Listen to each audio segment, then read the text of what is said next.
China manja పీకలు కోస్తోంది. Sangareddy జిల్లా కొండాపూర్ మండలం మారేపల్లి గ్రామంలో చైనా మాంజా తగిలి యువకుడి గొంతు తెగింది.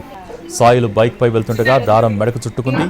కత్తి కంటే షార్పుగా ఉన్న మాంజా గొంతుని కస్సున కోసేసింది.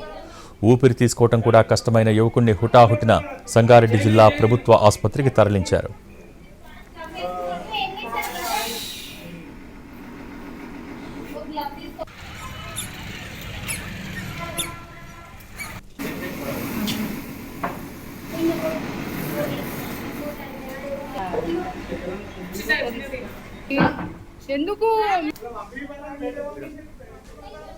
మరోవైపు రాయ్కోడ్లో పెను ప్రమాదం తప్పింది.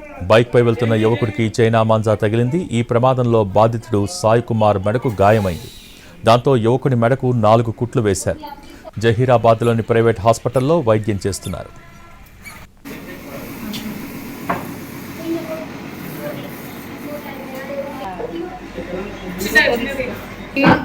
ఎందుకు